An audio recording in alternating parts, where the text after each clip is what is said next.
Good morning, good afternoon, good evening, good part of the day, everyone. Welcome to the largest, fastest growing, and the most active large-scale Scrum meetup. Has originated in New York City and has gone viral ever since. Thank you all for being here. Happy New Year, belated New Year to those that I haven't spoken to before the New Year's.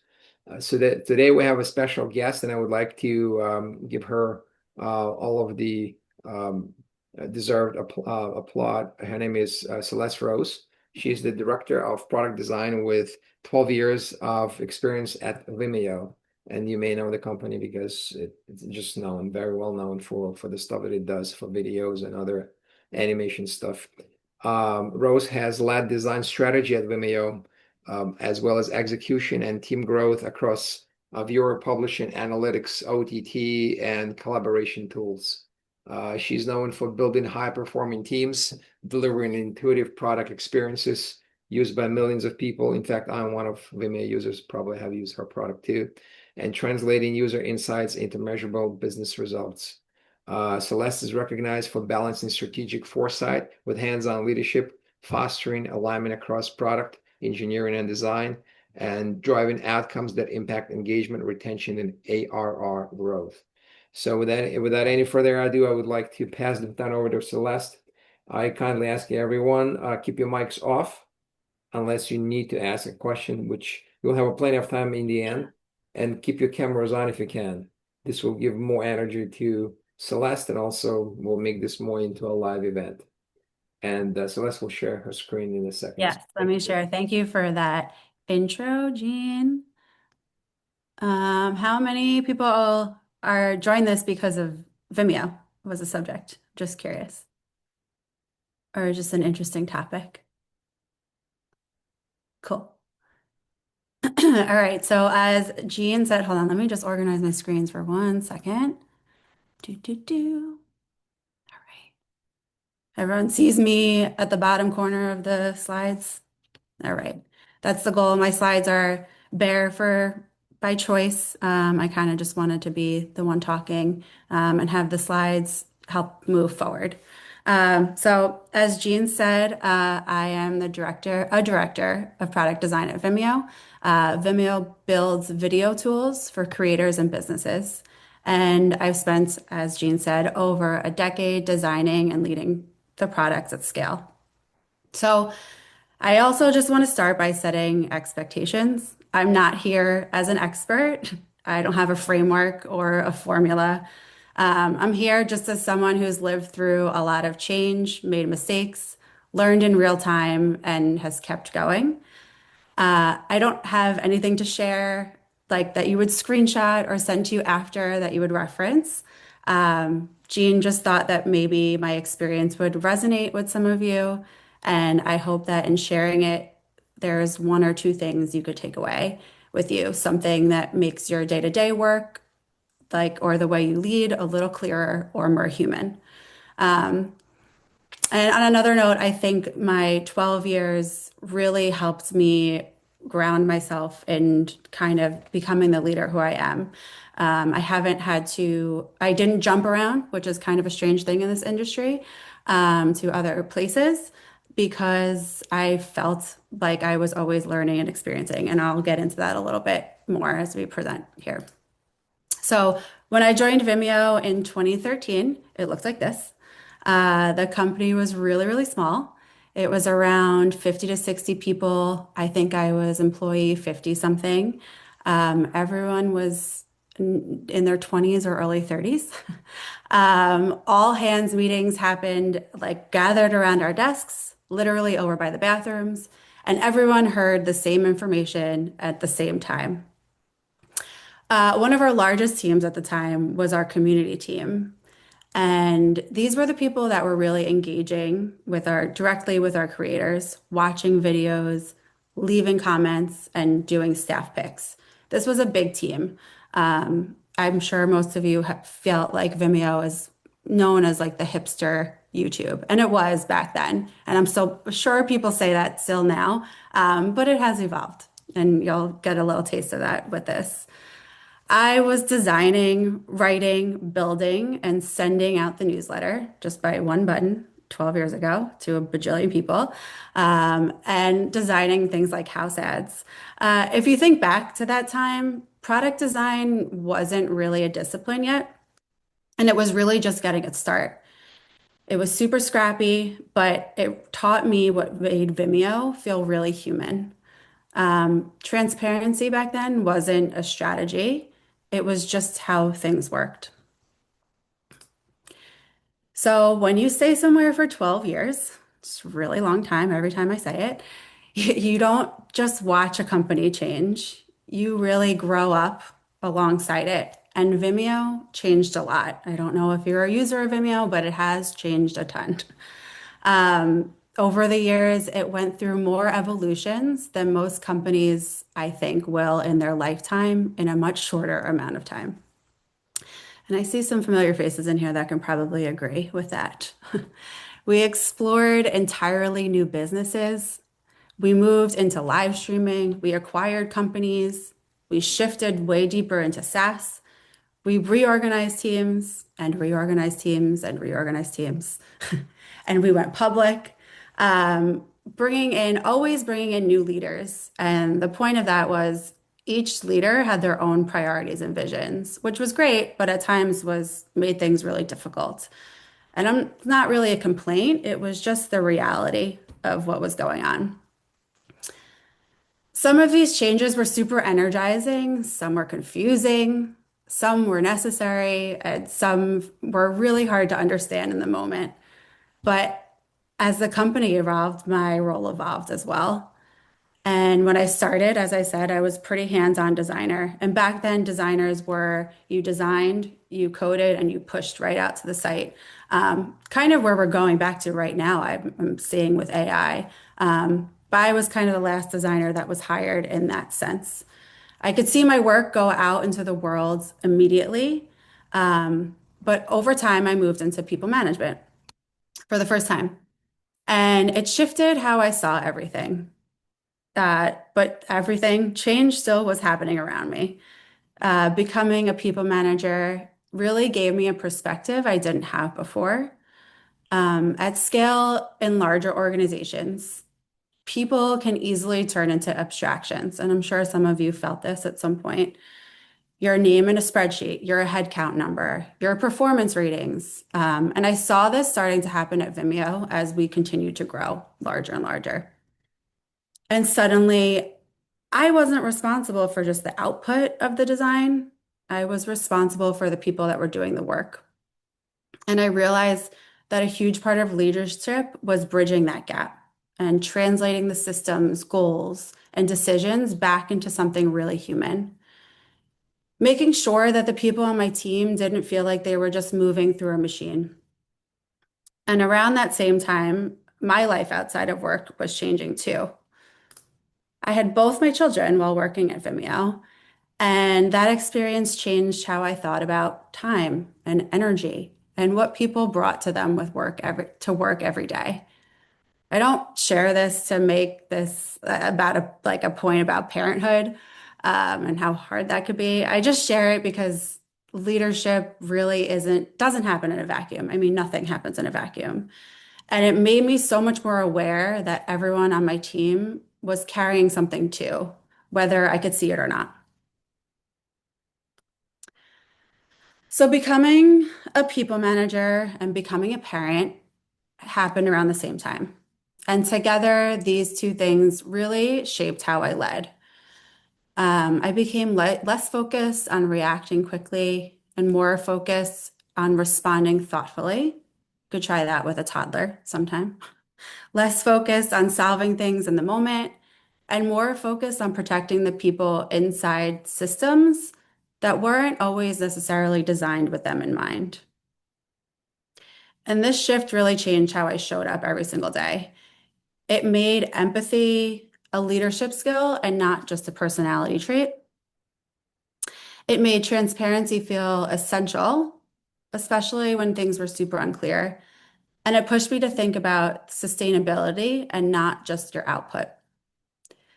So, through all of this change, one thing always stayed with me, and which is why I've been at Vimeo for so long, I never felt like the heart of Vimeo really disappeared.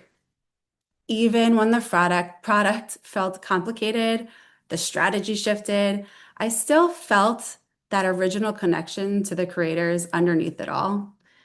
And sometimes it was quieter, and sometimes it was really hard to see. But I really believed we would find our way back. And this belief really helped shape how I led. And it led me to this question that really grounded everything that came next. At some point, I stopped trying to predict change. There were times when I would see people walking around our office in suits and say, oh, something's up. But I really tried to stop doing that. And because there were too many variables, too many shifts, too many things that were really outside my control. And I realized this also wasn't just a Vimeo problem. As I spoke to more and more people in the industry, this is what it felt like to work in most modern organizations. Priority shift, leadership changes, structures evolved, and you're still expected to show up and do good work. So I want to sit with this for a minute on the screen. Um, don't answer it out loud, but think about it to yourself. I'm going to say it out loud slowly. What do you hold on to when everything else is changing? And for me, this question became an anchor, and it helped me decide how to lead, what to prioritize, and what not to compromise, even when everything around me felt really unsettled. So, everything I'm going to share next is kind of my answer to that question. Um, Again, this isn't a playbook. I want to say this clearly. This isn't a set of best practices. It's really just my perspective that I feel like being somewhere for so long, I was really able to see with clarity. There were patterns I noticed by living inside of all that change. Again, if one or two of these ideas resonate and help you navigate your own work, this will do what I hoped it would do. So, as a team, we started to establish design principles. These principles weren't always there. To give you some perspective of time, this only happened maybe 3 or 4 years ago. So, they actually came much later at a time where you thought maybe these would be already be established. Um, Vimeo had transformed so much that it became really hard to explain what the product was anymore.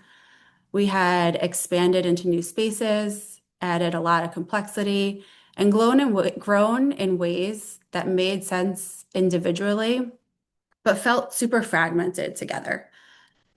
The principles weren't about branding, they weren't about making sense of who we had become. But for me, the principles also became a leadership tool.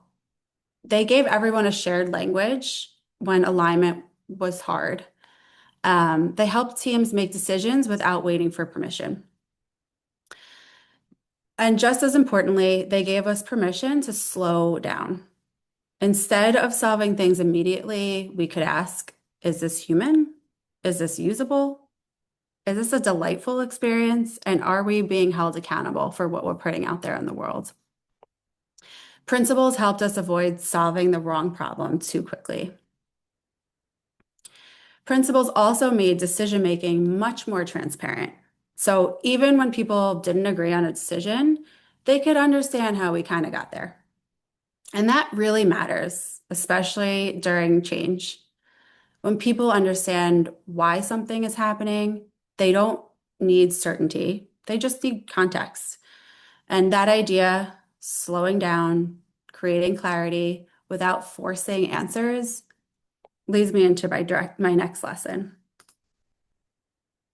So early on, I'm sure most of you felt this too, I thought being a good leader meant being fast, having answers, fixing things in the moment, being super responsive, being the quickest to respond on Slack, and turning something around really quickly. And honestly, like that instinct is rewarded, especially in growing companies. Speed looks like competence, and certainty looks like confidence. Then I worked with a leader who taught me something completely different. They taught me not to solve things in real time. This at first felt wrong, almost like I wasn't doing my job. But what I started to notice was that when I reacted quickly, I was often locking us into the wrong solution. I was answering the question I was asked and not the problem we actually had. So this means listening longer than might feel comfortable. It means asking a few more questions. That also can be uncomfortable. And sitting with uncertainty just long enough to understand what's really going on. And then really coming back with something more thoughtful. Sometimes that answer looks completely different from the original request. And I think in product, we also see this with users and users requesting certain features. When they're requesting something super specific, it's our job to actually figure out what they actually need. One thing I also learned here is that pausing doesn't mean you go silent. Transparency matters even more when you don't have an immediate answer. It could sound like, I don't have the answer yet, but here's how I'm thinking about it. So you're not just leaving someone in the dark while you go figure it out for however long. And that kind of honesty builds more trust than a fast, confident answer that might turn out to be wrong, probably will be wrong. For me, this was a real shift. I stopped trying to be the person that was the fastest to come with an answer and started trying to be the person who really created the space for better ones. And that's what clarity actually looks like. So this lesson about slowing down only works if you have a system around it that supports it. So everything depended on individuals, which is how we were structured early on. Pausing just creates pressure somewhere else. And for a long time, we really relied on people to just figure things out, take a project, do the work, get some feedback, and then push it out. Quality was high, but it really depended on who was in the room, how experienced they were, and how much energy they had that day. That works well on small teams, but it really breaks down when the organization grows. It also puts a lot of invisible emotional labor on individuals, especially leaders. So we redesigned our process. The goal wasn't control, it was accessibility and clarity. Design jams made early thinking visible, crits started sharing ownership, and sign-offs reduced second guessing. Now, these are specific to a product design team, but this can kind of be put into any team, this sort of system. The process gave people a real path for how work moved forward. And just as importantly, when it didn't. The structure reduced urgency, and good systems just tend to protect people. I saw it protecting junior designers from feeling like they had to constantly perform.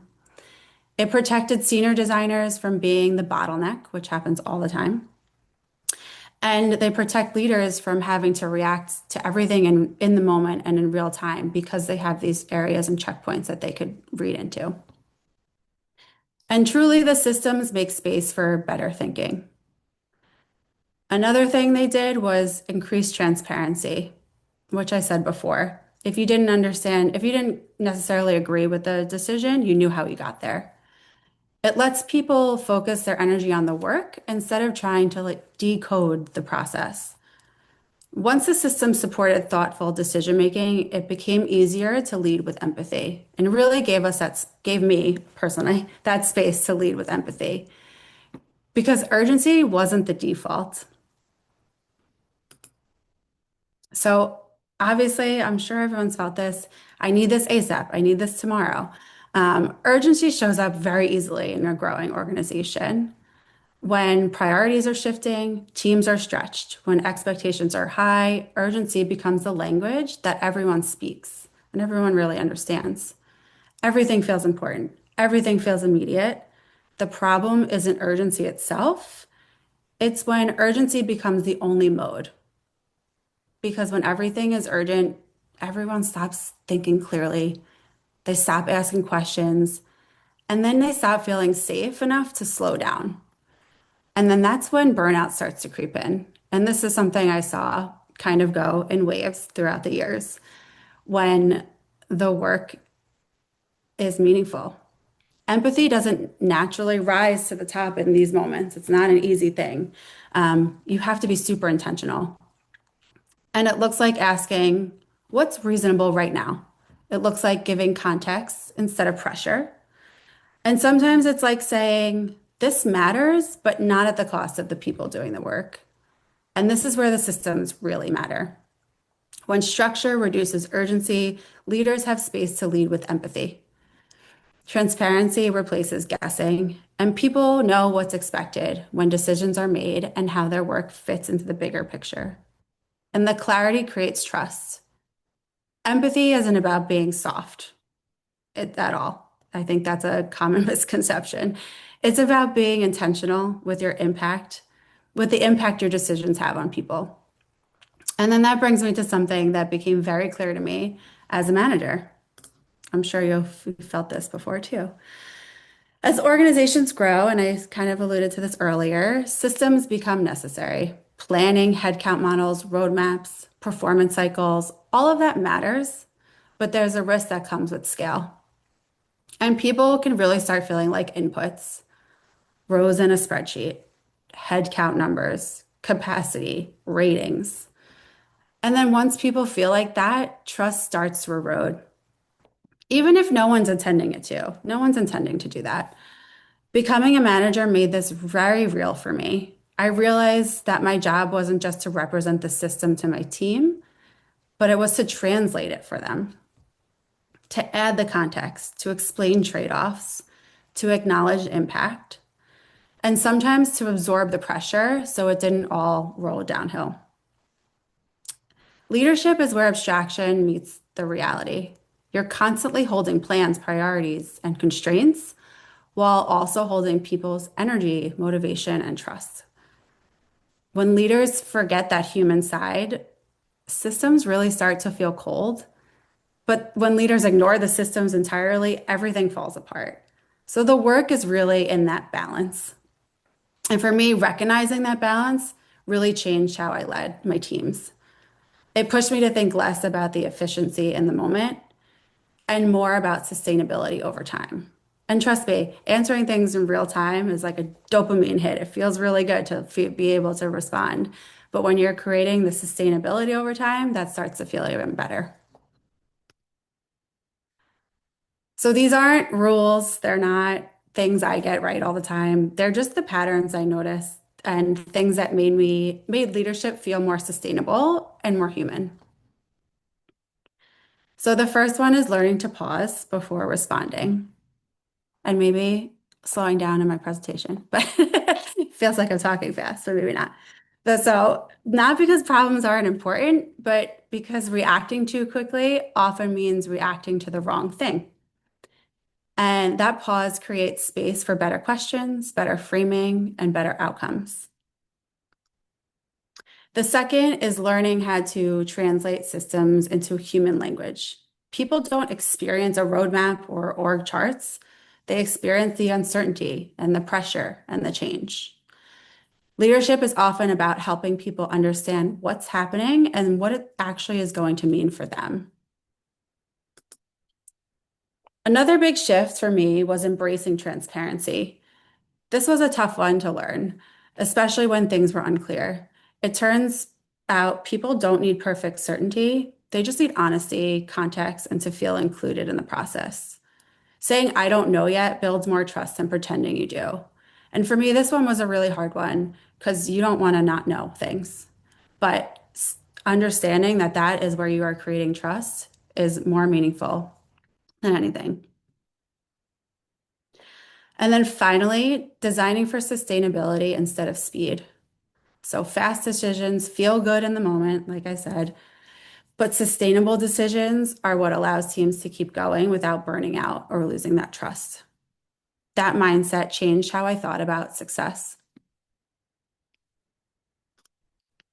So obviously, none of this is complicated on the surface, but it's not easy either, especially in environments that reward urgency. These ideas help me navigate change without losing sight of the people doing the work. I'm going to pause again. I don't expect anyone to walk away from this talk and completely change how they lead. It's not really realistic or my goal. It's just one idea that sticks. If there's just one idea that sticks with you, one moment that made you pause, or one way of thinking that feels a little clearer, I think that's enough. You don't need to take everything with you. Maybe it's giving yourself permission to pause before responding. Maybe it's being more transparent when things are unclear. Maybe it's realizing that systems aren't neutral and you get to decide how human they feel. Whatever it is, my hope is that it shows up in some small way in your day-to-day work. This really wasn't about answers. It's about how you show up when things are messy, changing, or unclear, because that's where the leadership actually lives. These tactics, these aren't tactics, they're just ways of thinking. And they've helped me through ambiguity without losing trust or momentum. So I hope that they can help you too. If there's one thing 12 years of Vimeo taught me, it's that change is constant. Strategy shifts, leaders change, priorities evolve, systems get rebuilt, reorgs happen. Leadership isn't about necessarily controlling the change. It's not about having the right answer. It's about deciding what to protect when everything else is moving. You get to decide what's human, when to slow down, and you get to decide how transparent you're willing to be. At the end of the day, leadership isn't abstract. It lives in how the people feel working with you. And it shows up in trust, in clarity, and whether people feel seen, even inside imperfect systems. Change is constant. What you protect, that's really the leadership. And that's my presentation. I'm going to stop sharing my screen because my slides are not that exciting. I'm happy to take any questions. I love seeing familiar faces. I think I went through that a little quickly, so I'm happy to dive into anything anybody else wants to talk about.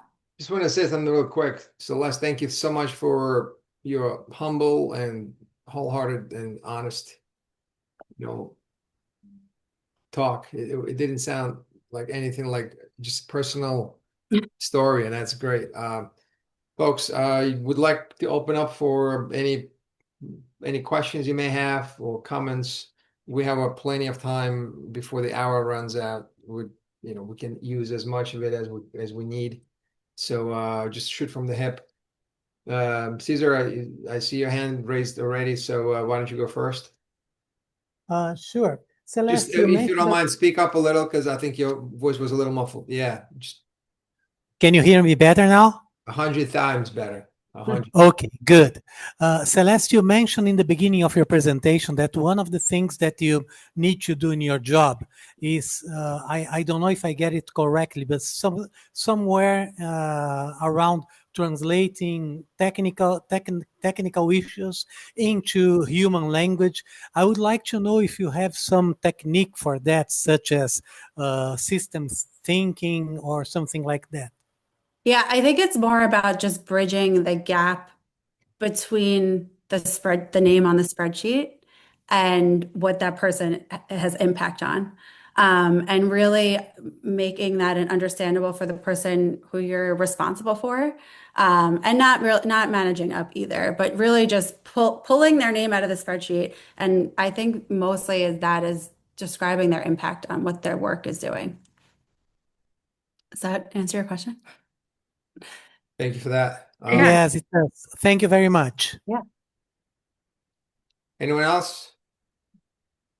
Just Sheila, I see you raised it. Please go ahead, Sheila. Yeah, the other side of if you make things more human, do people then question your technical expertise?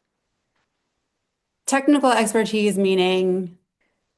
Meaning whether you really know what you're talking about or whether you're just blowing smoke because you don't really know? I don't think being human necessarily is not is being fake. I'm trying to keep myself authentic as possible, and would never try So you like don't get pushback from that of people thinking that you're you're not technical, or you don't know if it's something new in technology, nobody knows, but they still question you sometimes. I think the answer is that if I don't know, then I will say, I don't know this answer, but I will go find it. I know who would know this answer and come back to you. And I think that that's where the trust happens. They'll trust that I'm not just going to blow smoke up their ass. Like, I'm not just going to make something up. I'm going to go find you the right answer if I don't know it. And so then if you do say something that you've humanized, they know that you actually know what you're talking about, because you will tell them if you don't know. Yes, yes, and Okay. that's where the transparency is. Um, I kind of referenced that that was the hardest one for me to learn, was the transparency, and it was when um, I had kind of acquired a person on my team that I didn't hire and was meant to do a job that they weren't necessarily all in on doing. And I had to figure out a way to either make it work or not. And I wasn't in that moment. I didn't have the understanding of being fully transparent. And that wasn't good for her or for myself. When in the end, I had a hard conversation. And I promised, I was like, I will be transparent from going forward. Like, I never want to be put in that position again. Feedback is super important. And having that trust with somebody is exponentially more important than not, than making them feel good in a moment that really is not real. So keeping it real with people, I have benefited more than not. Thank you for that. Thank you very much. Folks, anyone else? I have my hand up. I've had it up for a Oh, I'm while. sorry. It's just Erica. not yellow. Okay, go ahead then. It was blended Um, with the piano. So, yeah. Oh yeah, it looks like a frame. and Oh, doesn't it? Eric and then Okay. Manuel. Yep, Erica, please go. Yeah. Hi, Celeste. Hi. Thank you very much for this. It's really delightful to hear about your journey from such a personal perspective. So, Thank you. thank you. Um, I'm kind of listening between the lines, and there's a way in which you talk about your evolution as a leader into one of being, I see you at an intersection between strategy and execution, right? That's obvious for a director role, but also kind of a conduit and catalyst. Um, the thing that I don't hear in what you're saying is anything about having a strong vision and driving towards that vision, Mm, which I think is interesting. And just based on my own personal experience, I think you have a more powerful stance than someone who's driving towards a vision. But I'm wondering what that observation brings up for you. I'm curious if I'm yeah, reading it right. I think that that vision was always kind of established, pre-established. You mean the vision for the product and like the strategy of the company, basically, Mm-hmm. right? That's what you mean? Do I? That's what I'm asking. Yeah, Yeah. yeah, yeah. So I felt like when I was talking about leadership, new leaders would come in and they'd have their own priorities and their own goals. Like those were really strong. And maybe not until maybe the last few years, I wasn't in a position to push back on those things because Mm-hmm. they really came in strong and that was it. And talking about vision. So that's where I kind of feel like I harp on finding that middle ground and having the understanding of explaining and translating those visions Mm-hmm. so that the team can execute on it in a way that they feel good about and that they feel like they're being impactful and contributing their own thoughts as well. Does that answer your question? So it does. I have a follow on, which is that sounds unidirectional. And my guess, based on your talk, is that it wasn't, that you had some good ideas coming up from the ground. How did you communicate those back towards the strategic thinkers? And all of basically our design process had room for a space kind of like I think I had design crits first, but before design crits was actually a part in the process where we shared with leadership ideas. And then from that space, as we talked with stakeholders, then they would move through the process as well. Kind of, they needed the green light. Yeah. really. But we did have space in that process that I didn't represent in that timeline right before that. Okay. Terrific. Thank you. Yeah. Yeah. Thank you for the question, Erica. I think Manuel is next. Uh, I like your long history. 12 years in a company is absolutely not normal, That's not. especially in a tech company. So therefore, I have two short questions. The first Yeah. is, what was your biggest challenge in the history on the leader level as a leader? And what was your biggest challenge more on the product level? Because you said the product is changing or was changing.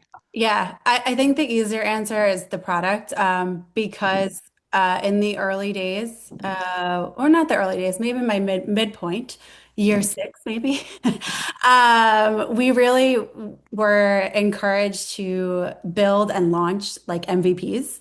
And it was really at the risk of our users. And it really created a terrible experience. And as the UX design person, it was painful. I never really felt good about launching things for a few years. Really only until recently did I feel good about things being launched, and recently being the last 5 years. But I think that was the hardest part on the product side. On the leadership side, I mean, it's really managing the change that was always happening. I referenced reorgs. We reorged a lot, and that shuffled a lot of people, and it created uncertainty. So I think grounding people and having people feel safe was the biggest challenge, and being a people manager was the biggest challenge. Um, I, at some points, thought, should I go back to being an IC so I don't have to deal with this people stuff? But I actually really enjoyed bringing the human side to it, and that made me feel good. It made me feel like I was doing twofold, doing good for the people of the company, and then also contributing to the product and what was going out in the world. Okay, thanks. Yeah, thank you. Thank you for the question too, Manuel. Folks, anyone else? Any other questions? Hey, Celeste, it's Yeah. Glenn. I've got a question. You mentioned viewing empathy as a leadership skill. Hmm. I 1,000% agree with, but I don't think many executives' actions agree with that. Their Mm. words say it is, but how do you balance that perception? And you said it's sometimes seemingly seen as being soft Hmm. or easy. How do you balance that with delivering outcomes and measurable outcomes while leading with empathy? And do you see empathy being rewarded, or is it just more lip service? Yeah, this was a very specific manager that I had where I really learned this. And he was amazing at managing leadership and also respecting and leading with empathy. I feel like that's a question for him because he was the middle person there. I do think empathy gets rewarded when your team is happy and when your team is performing, and they're not getting burnt out. Because when you're able to function in a space that feels safe and you're able to do that, they do good work. And it shows. So maybe not rewarded necessarily from a C-suite level, but I never felt like it was something that I got dinged for. I only was praised for it. Okay. Thank you for the question, Glenn. Folks, anyone else? Anyone else wishes to? You can just shout.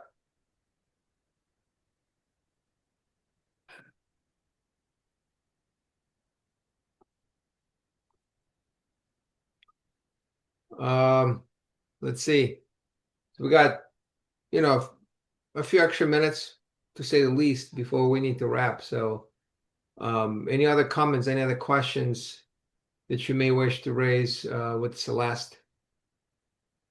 Now, and by the way, make a note of her LinkedIn profile. If you have any questions, you can ask directly. Yeah, feel free to get in touch. Thank you all for coming and showing interest in this. All right. Okay. Well, let's give it another 30 seconds of dead silence. See if anyone else wants to speak up. If anyone else knows enough about Vimeo, has similar experience elsewhere, and would like to validate, um, Yeah. you could speak up. But Yeah, I'd be curious. I'm curious if my like outlook on it is because I was somewhere for 12 years and not moving around every 2 or 3 years. Like I was really able to kind of take an eagle eye view because I never had to keep relearning something or learning or getting context on everything or getting caught up to speed. Um, I would be curious about that because that was one thing that in my career I'm like, oh, should I have been jumping around? Am I not learning? But I did continue to learn. So, Yeah, I think that's what makes your story so useful and powerful is that you do have that long perspective that so many of us don't.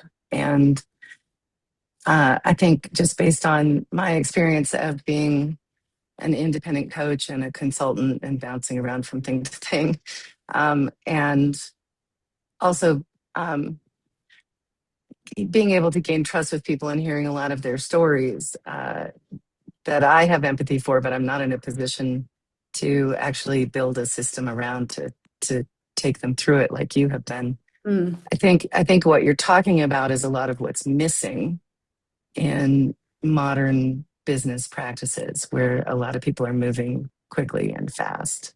yeah, Because you come into a new system and you just don't have the context that someone who's been there 12 years does. yeah. So I appreciate you sharing that. I think it almost feels like it's fresh and new, even though I think Even it's though, right. even Yeah. though I've been hanging around for 12 years. Yeah, no, I agree. And I didn't have that realization until I was really putting this together. My elevator thing when people, and a lot of interviews, like when I would interview for people at Vimeo, they would say, "Why are you here for so long?" Or "How are you here for so long?" And I would say, "Well, I continued learning, blah, blah, blah." But putting this together really helped me see that, wow, maybe I really did learn something that maybe others haven't been able to grasp because they Mhm. jumped around. Yeah. Thank Yeah. Thank you. thank you, this Erica. Yeah, I see Karen. Karen, would you like to make a comment? Yeah, I will start with an apology. I couldn't get in and didn't hear everything. But with that 12 years, Celeste, how long would you say it took for you to start making impacts? Um, Define impacts. Because I think that was also part of the reason why I stuck around is because my work did feel impactful. Mm-hmm. But maybe just started to evolve in different ways as I became a manager and a director. Um, I always felt like I was doing impact. That was one thing that I could say at Vimeo is we did as a designer, someone working at Vimeo, you feel your impact. You have a lot of ownership from the start, even as like a junior designer. Mm-hmm. So I just think my impact changed from being directly a direct output to more indirectly through the people I was managing. So where would you say that point was I mean, I from? guess the answer is I always felt like I was impacting pretty deeply from the beginning, just in a different way. I think maybe if you're trying to say like a more strategic impacts, I would say maybe in the last 5 years. Mm-hmm. I do organizational change management, so that's very interesting. We all want to do and have impact wherever we are, in an organization. Yeah. And to make larger level impacts, it took you more time. Hmm. And so then I view that from the perspective of an organizational change manager that it takes so much time also, as you have seen, to make impacts Hmm. Like, on a yeah. larger scale. Yeah, larger scale. But that also was natural with my growth, I would say. And then, do you have other videos? online? I don't. This is Oh, my first like speaking engagement. oh, great. Well, I will look forward to hearing the first part of it when will you send it through Gene today or when? Yeah, I'll I think handle it. Jane's Karen, I'll recording handle it. it. I'll Yeah. handle it. Yeah. He's Yeah. on it. He's Yeah. always on it. Well, thank you. Thank you. Thank you for coming. Thank you. Thank you for that, Karen. Sheila, I think you have another one. Please go ahead. Yeah, I do. Now, when you started with Vimeo, it was definitely a startup. Do you feel like they still have the startup mentality? I know as organizations grow, you need to put processes in place, but it's always a challenge to maintain um, that mentality where you can move quickly and respond to changes. Yeah, I would say it felt like a startup maybe until 2020. Um, and maybe that was the pandemic also. That plays a whole part in that feeling too. But there is always or has always been room for teams to be startup-y. But I will say, as we grew and we're like global, maybe close to 2,000 employees now, it's not very startup-y. We're very systems approach, and it's pretty corporate-y, I would say. Less startup-y than it was in the beginning. The beginning was super startup-y. Well, with that change, how do you still foster innovation? And scrappiness, I guess basically a good idea can still come from anywhere. And if you can get enough stakeholders on board, and kind of do your show of taking an idea around and getting buy-in, it'll get on the roadmap. And does that happen fairly quickly? Yeah, it could, depending on all the inputs. It still could happen pretty quickly. Okay, thank you. Yeah. Thank you, Sheila. Folks, anyone else? We have 8 minutes remaining. We don't have to artificially push it until the end of the hour. But if there are any good questions maybe from new people who haven't asked yet, very much welcome.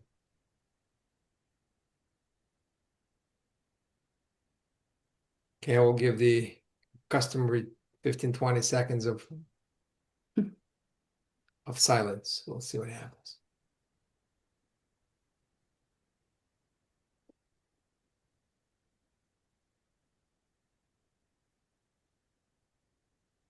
Usually silence puts pressure on people. Not this time. Well, then, in which case, I do want to do a following. First of all, I want to thank everyone for joining. It was a very, reasonable and typical percentage-wise turnout, which is nice, consistent. But more importantly, I would like to send very special thanks to Celeste. Especially, it was her first time on air today. Very uncomfortable With for the me. audience. Although not overly too many people joined today, the video will be shared with quite a few. So that's a great exposure for you too. And I really appreciate you being humble and honest and just genuine in the way you shared your thoughts. Yeah, thank you. That's how I try and lead. So, Yeah, that's jives with your character and with your yes, personality. And I guess that's the way how you have been working with people. So thank you very much for doing that. thank you. Folks, I'm gonna wrap at this point. The video hopefully will be available in the next day or two. And please stay tuned and join future events. And please do reach out to Celeste Rose if you wish to speak with her directly. She seems to be the powerhouse of knowledge. Is just not explicit enough about it. So thank you once again, everyone. Thank you, everybody. Have a great weekend. Cheers. Bye bye. Bye.